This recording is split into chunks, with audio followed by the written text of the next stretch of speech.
नमस्कार, आप देख रहे हैं द क्रेडिबल न्यूज। मैं हूं शालिनी।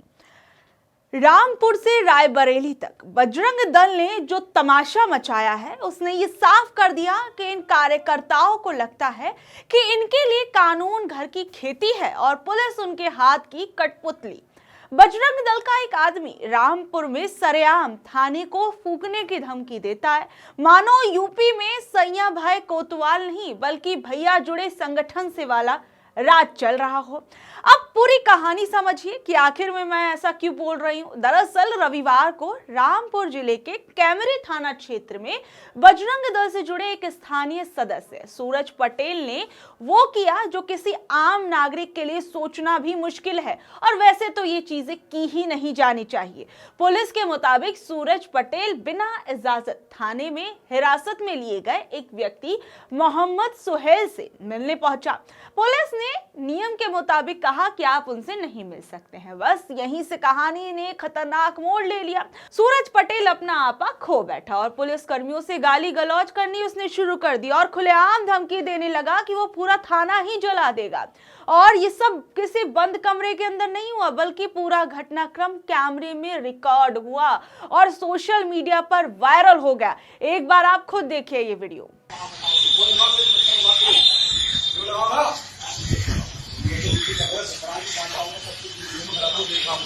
मुझे बता रहे हो यहाँ का पुलिस का रवैया चाहिए, कैमरी पुलिस का। मैं बजरंग दल का कार्यकर्ता सूरज पटेल।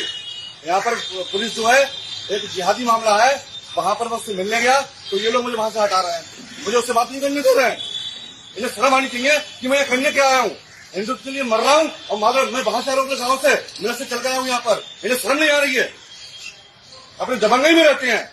कैमरी में एक बार कांड हो चुका है, इन लोगों के दिमाग में एक बात घुस गई है कि हमने भाजपा के लोगों को पीटा था, नेताओं को पीटा था। अरे मार के देखो, जिस इंस्पेक्टर की औकात है, जिस दरोगा की औकात है, मार के देखो मुझे।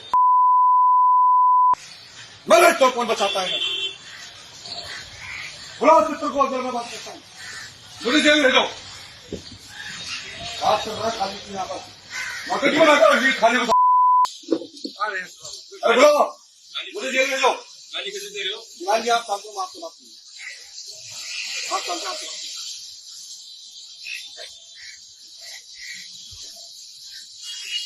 जवान साहब को बुलाओ, बात करूंगा। जवान साहब मुझे जानते हैं।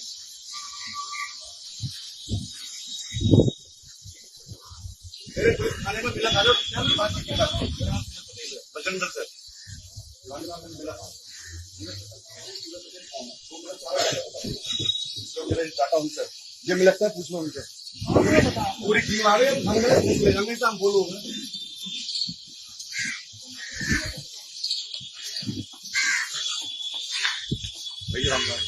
चलो भाई। वीडियो में साफ दिखता है कि सूरज पटेल इंस्पेक्टर और सब इंस्पेक्टरों को अपशब्द कह रहा है, उन्हें नौटंकी बता रहा है और बजरंग दल से अपने रिश्तों का रौब झाड़ रहा है। एक जगह वो चिल्लाकर कहता है कि जिस दरोगा या इंस्पेक्टर में हिम्मत है मुझे मार कर दिखाए, पूरा थाना आग लगा दूंगा। सोचिए, ये शब्द किसी सड़क छाप गुंडे के नहीं बल्कि एक ऐसे व्यक्ति के हैं जो खुद को एक नामी ग्रामी संगठन की ताकत से लैस मानता है। देखिए, सबसे डरावनी बात यहाँ पर यह नहीं है कि उसने धमकी दी, बल्कि यह है कि उसे लगा कि वो ऐसा करके बच जाएगा और कोई उसका कुछ बिगाड़ ही नहीं सकता। और यही इस पूरी घटना का असली मुद्दा है। जब कोई व्यक्ति थाने के अंदर खड़े होकर कानून को गाली देता है तो वो सिर्फ पुलिस को नहीं, पूरे सिस्टम को चुनौती दे रहा है। और ये वही सोच है जिसमें संगठन का नाम कानून से बड़ा हो जाता है और वर्दी को डराने की कोशिश की जाती है। वीडियो वायरल होने के बाद मामला दबाया नहीं जा सका। कई विपक्ष के नेताओं ने भी इसको लेकर अपने बयान दिए, पुलिस ने एफआईआर दर्ज की, लेकिन कहानी यही खत्म नहीं होती। उसी दिन सूरज पटेल वापस थाने आया, हाथ में माफीनामा लेकर। एक माफीनामा वीडियो भी जारी किया जिसमें वो कहता दिखा कि उसका व्यवहार गलत था और वो दोबारा ऐसा नहीं करेगा। यानी सूरज पटेल को लगा था वो तो कुछ भी करके निकल जाएगा, उसका कोई कुछ उखाड़ने वाला नहीं है। लेकिन पुलिस भी अपनी पर जब आई तो उसके बाद उस व्यक्ति को माफीनामा लिखना पड़ा और साथ ही में एक वीडियो भी जारी करना पड़ा। देखिए एक बार ये वीडियो। सादा प्रणाम भाई साहब। थाना कैमरी की जो मेरी वीडियो वायरल हो रही है, मैं प्रखंड संयोजक सूरज पटेल, बजरंग दल मिलक। आवेश में आके मैं वहाँ पर भड़क गया और मेरे शब्द से कुछ गलत शब्द निकल गए मुंह से, उसके लिए मैं क्षमा प्रार्थी हूँ। मेरी कोई ऐसी मंशा नहीं थी वहाँ पर, लेकिन मैं अपने आप को रोक नहीं पाया। उसके लिए मैं बारंबार क्षमा मांगता हूँ। सवाल उठता है, जो आदमी थोड़ी देर पहले थाने को जलाने की धमकी दे रहा था, वो अचानक इतना विनम्र कैसे हो गया? क्या ये पछतावा था या वायरल वीडियो का डर, या फिर पुलिस के अधिकारियों ने या पुलिस के लोगों ने ही उस व्यक्ति की ऐसी अंदर खाने क्लास लगाई कि उसे माफीनामा देना पड़ा और यहां तक कि वीडियो भी जारी करनी पड़ी? और इसके साथ साथ पुलिस अधिकारियों ने कहा कि उसका व्यवहार अनियंत्रित और अशोभनीय था। अतिरिक्त एसपी को जांच सौंपी गई है और बीएनएस की धाराओं में एफआईआर दर्ज की गई। लेकिन असली सवाल एफआईआर से आगे का है। क्या यही कार्रवाई उन सैकड़ों मामलों के लिए काफी है जहां संगठन का नाम लेकर पुलिस प्रशासन और आम लोगों को डराया जाता है? ये घटना सिर्फ रामपुर की नहीं है, ये उस पैटर्न का हिस्सा है जहां कुछ लोग खुद को देशभक्त बताकर कानून तोड़ने का लाइसेंस इसे समझ लेते हैं। बजरंग दल हो या कोई और संगठन, अगर कोई भी कानून अपने हाथ में लेता है और धमकी देता है, हिंसा की बात करता है, उसे उसी तरह ट्रीट किया जाना चाहिए जैसे किसी आम अपराधी को किया जाता है। और आज सवाल ये नहीं है कि सूरज पटेल ने माफी मांग ली या नहीं, सवाल यह है कि क्या कल कोई और भी इसी हिम्मत से किसी थाने में घुसकर यही करेगा? क्या संगठन का नाम ढाल बनता रहेगा? और अगर पुलिस थाने के अंदर कानून सुरक्षित नहीं है तो आम आदमी कहां जाएगा? सबसे बड़ी बात आप यहां पर ये देखिए कि अभी पिछले कुछ समय से हम देख रहे हैं कि किस तरीके से बजरंग दल बिल्कुल ये सोच चुका है कि वो कानून से ऊपर है। अभी हाल फिलहाल में आपने देखा होगा क्रिसमस के दौरान किस तरीके से तोड़फोड़ की तमाम तरह की घटनाएं जो हैं वो सामने आई। बजरंग दल के लोग खुलेआम उत्पात मचाते हुए नजर आए और अगर ऐसा व्यवहार पर सिर्फ माफी लेकर छोड़ दिया जाएगा तो ये संदेश साफ जाएगा, धमकी दो, वीडियो वायरल हो जाए तो माफी मांग लो। लेकिन अगर कानून को सच में बचाना है तो ये दिखाना होगा कि संगठन से बड़ा संविधान है और वर्दी से उलझने की कीमत हर किसी को चुकानी पड़ेगी। सबसे बड़ी बात आप ये देखिए कि एक तरफ ये मामला सामने आया, दूसरी तरफ बजरंग दल के लोग किस तरीके से पुलिस पर अब ये आरोप लगा रहे हैं कि पुलिस ने एक विनोद मौर्य नाम के व्यक्ति के साथ बदसलूकी की। उत्तर प्रदेश के रायबरेली में बजरंग दल के जिला संयोजक विनोद मौर्य ने पुलिस पर ही आरोप लगा डाले। विनोद मौर्य का कहना है कि सलौना थाना पुलिस रात करीब 12 बजे उसके घर पर पहुंची, उसे घसीटते हुए घर से बाहर निकाला गया, थप्पड़ मारे गए, गालियां दी गई और थाने ले जाकर रजाई उड़ाकर पिटाया गया। आरोप है कि इस दौरान पुलिसकर्मी तंज कसते हुए कहते हैं कि बहुत बड़े हिंदूवादी नेता बनते हो। पूरा मामला एक गैर जमानती वारंट यानी NBW की तामीली से जुड़ा बताया जा रहा है, लेकिन तरीका कानून का नहीं, गुंडागर्दी का बताया जा रहा है। जैसे ही ये खबर बजरंग दल और विश्व हिंदू परिषद तक पहुंची, जिले में हंगामा मच गया। रायबरेली शहर के डिग्री कॉलेज चौराहे पर विनोद मौर्य, VHP और बजरंग दल के नेता कार्यकर्ता धरने पर बैठ गए।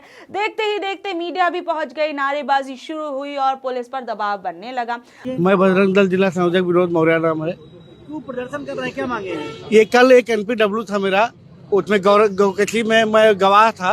मेरे पिताजी का भी देहांत हो गया, मैं नहीं आ पाया, इस कारण से मेरा NPW हुआ। और NPW में रात 12:30 बजे ये पुलिस, ये क्या नाम है, करहिया चौकी पूरी और सलवन पूरे लोग गए और ये लोग हमारा दरवाजा पीटे। दरवाजा खोलने के बाद मुझे मारा गया, मेरी पत्नी को गाली दिया गया कि जल्दी उसे बुलाओ नहीं मार दिया जाएगा। उसके बाद हमको घसीटते हुए गाड़ी के अंदर लाया गया और थप्पड़ों में मारा गया। उसके बाद सलवन कोतवाली ले गए। सलवन कोतवाली में मुझे रात में लाइट बंद किया, वो ऊपर में रजाई डाली और कम से कम 4-5 लोग हमको लात और मुक्के से मारे। कोतवाल साहब गाली दे रहे थे। सुबह फिर कोतवाल साहब आए, गाली देते हुए बोले कि क्यों हिंदू ज्यादा नेता बने हो, ज्यादा नेता बन रहे हो, हिंदू हर जिहाद गौकची के मामले में आ जाते हो। मैं प्रशासन से और शासन सरकार से ही मांग करता हूँ कि अगर मेरा हिंदू समाज और मेरा हिंदू संगठन अगर मेरे साथ नहीं रहा तो मैं और पत्नी दोनों को ही DM ऑफिस में ले आकर के मैं मिट्टी का तेल डाल के आग लगा लूंगा, मैं आत्मदाह कर लूंगा। मेरी मांग यही है कि सलवन कोतवाल सस्पेंड हो, करहिया चौकी इंचार्ज सस्पेंड हो, उसके साथ एक सोहेल खान एक दीवान था वो सस्पेंड हो, ये लोग सस्पेंड हो। जितने लोग भी थे मेरे साथ मारपीट करने में, पहले मारे बलेनो में, उसके बाद फिर ले आए। पुलिस की गाड़ी नहीं थी, पुलिस की गाड़ी नहीं थी, कोई प्राइवेट गाड़ी थी, बलेनो गाड़ी थी, उसमें ब्लैक शीशा लगा हुआ था। ये लोग हमको सलवन ले आए, फिर सलवन ले आके फिर रात में हमको मारे। करीब 2:30 से 3 बजे के बाद फिर हमको ये मारे, लात और मुंकों से। केवल मेरे ऊपर रजाई रखी गई थी, मुझे नहीं पता है कितने लोग थे मारने में। मामला सिर्फ एक व्यक्ति का नहीं है, इसे हिंदूवादी नेता पर अत्याचार का रंग दे दिया गया। रात के अंधेरे में ही सत्ता हरकत में आ गई। राज्य के मंत्री दिनेश प्रताप सिंह धरना स्थल पहुंच गए। ऊंचाहार से विधायक मनोज पांडे भी आ गए। मंत्री ने खुले मंच से कहा कि वो अपने संगठन के साथी के साथ खड़े हैं और दोषी पुलिसकर्मियों पर कार्रवाई होगी। सवाल उठता है, जब आम नागरिक पिटता है तब कौन सा मंत्री रात के 11 बजे धरने पर बैठता है? दबाव बढ़ते ही पुलिस प्रशासन जो था वो झुकने लगा। चौकी इंचार्ज समेत 3 सिपाहियों को थाने से हटा दिया गया। यानी कार्रवाई भी तुरंत हो गई, और वो भी सिर्फ इसलिए क्योंकि सामने बजरंग दल खड़ा था। लेकिन यही कहानी खत्म नहीं होती। संगठन के नेता इससे संतुष्ट नहीं थे। उनका कहना था कि जब तक सलौन के कोतवाल राघवन सिंह को लाइन हाजिर या सस्पेंड नहीं किया जाता तब तक धरना जारी रहेगा। अब जरा रुक कर सोचिए, ये वही उत्तर प्रदेश है जहां दलित, मुस्लिम या गरीब परिवार पुलिस की मार खा लेते हैं तो कोई मंत्री देखने तक नहीं आता। लेकिन जैसे ही बजरंग का जिला संयोजक होता है तो पूरा सिस्टम अलर्ट मोड पर आ जाता है। मंत्री नेता पहुंचने लगते हैं। और ये मामला पुलिस बनाम बजरंग दल का नहीं है, ये मामला बराबरी के कानून का है। अगर पुलिस ने सच में गलत किया तो कार्रवाई होनी चाहिए, लेकिन सवाल है कि क्या वही कार्रवाई किसी आम नागरिक के लिए भी होती, या फिर कानून सिर्फ उन्हीं के लिए नरम है जिनके पीछे संगठन और सत्ता खड़ी हुई है। और आप सबसे बड़ी बात देखिए कि किस तरीके से बजरंग दल, अभी हाल फिलहाल में आपको याद होगा कि किस तरीके से एक कैफे के अंदर घुसकर कुछ बजरंग दल के लोग हंगामा करते हैं और कहते हैं यहाँ पर लव जिहाद हो रहा है। एक लड़की जिसने अपने कुछ दोस्तों के साथ ये सोचा था कि वो बर्थडे पार्टी जो है वो अपनी ऑर्गेनाइज करेगी और उसके दोस्तों के साथ मिलकर वो एंजॉय करेगी, लेकिन वहां पहुंच जाते हैं बजरंग दल के लोग और वहां पर तोड़ फोड़ करना शुरू कर देते हैं। वहां पर जो लड़के आए हुए थे उन्हें धमकाना शुरू कर देते हैं और बाकायदा इसका पूरा वीडियो जो है वो रिकॉर्ड किया जाता है और इसे अपलोड किया जाता है। बैकग्राउंड में गाना लगाया जाता है कि मानिए बजरंग दल के लोग जो है देश बचाने का काम कर रहे हैं, देश के लोगों को बचाने का काम कर रहे हैं। और उसी वीडियो के बाद काफी हंगामा होता है। और सबसे बड़ी बात देखिए, इस पूरे के पूरे प्रकरण के अंदर जो व्यक्ति एक मुख्य चेहरा था वो अपना वीडियो जारी करके फिर पुलिस को धमकाने का काम करता है और पुलिस को धमकाता है और उसका भी वो वीडियो जारी करता है।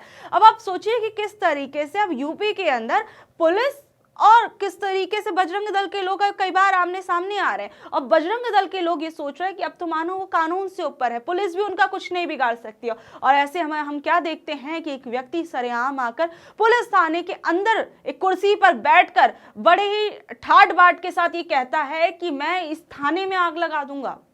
सोचिए किस स्तर पर आ गए हैं हम लोग। ये देश लोकतांत्रिक देश है, ये देश संविधान से चलता है, इस देश के अंदर कानून है। लेकिन कुछ लोग, कुछ संगठन अपने आप को क्या समझ बैठे हैं कि वो सोचते हैं कि कानून भी उनसे छोटा है, कानून से ऊपर भी वो हो चुके हैं। बहरहाल आप लोग इस बारे में क्या कुछ कहेंगे नीचे दिए कमेंट बॉक्स में जरूर बताइएगा और ऐसे अपडेट से जुड़े रहने के लिए देखते रहिए द क्रेडिबल न्यूज। मैं हूं शालिनी, धन्यवाद।